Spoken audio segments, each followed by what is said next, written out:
Em Portugal, nascem cerca de 30 a 40% de crianças por ano afetadas por mutações genéticas. Na maioria dos casos, a doença é diagnosticada ainda durante a infância. Os especialistas alertam de que é preciso tomar consciência para este problema e para conseguir procurar estas doenças genéticas na população infantil. Um exemplo destas doenças genéticas é a surdez, que necessita depois de uma reabilitação adequada. Os problemas genéticos representam um importante aspecto da saúde pública em Portugal. E é este o tema para a conversa com a doutora Assunção Anil, médica otorrinolaringologista. Vamos então olhar aqui para a surdez nas crianças, para a realidade portuguesa, doutora. O número de casos, qual tem sido a evolução? Eu penso que nós temos exatamente todos os casos que a média europeia tem. Ou seja, nós temos cerca de 2 a 3 para cada 1000 nascimentos. As doenças genéticas não têm uma incidência de 40%.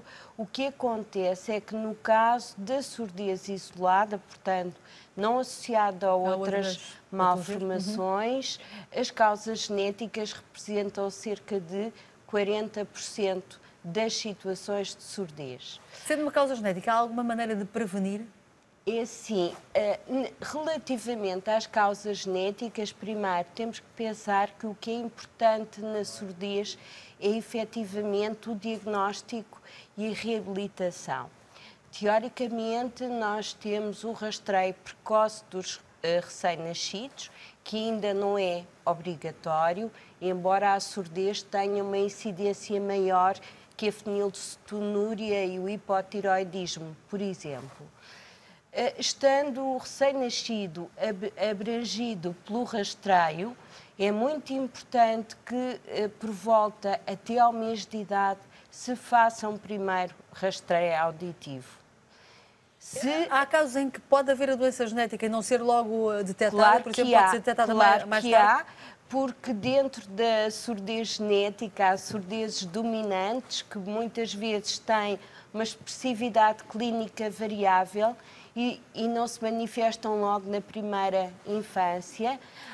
Os pais estão suficientemente alerta para esta situação? Ou seja, é fácil para os pais perceberem se a criança está a ter um crescimento normal, digamos assim, no que diz respeito à audição? Olha, eu penso que é assim, eu penso que os pais aquilo que querem, que todos nós queremos, é o menino de ouro. E, portanto, por vezes há sinais que podem passar um pouco despercebidos. E, portanto, eu penso que se a criança não comunica, nós vivemos numa sociedade de comunicação. Dê-nos o exemplo de alguns sinais a que os pais devem estar particularmente eu atentos. penso que é mais importante uma criança que não comunica, uma criança que não reage quando uma porta se fecha, uma criança, um bebê que não reage e não fica mais tranquilo com a voz da mãe. Uma criança já um pouco mais velha que está a brincar numa roda de amigos, é chamada pelo nome e não reage. Uma criança que está a falar com um interlocutor e está de costas para ele e não responde.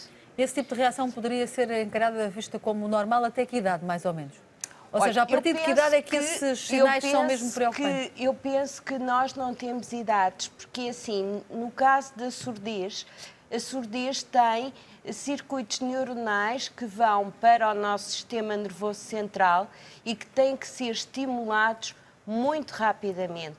Portanto, o diagnóstico de uma criança com surdez deve ser feita até aos 6 meses de idade.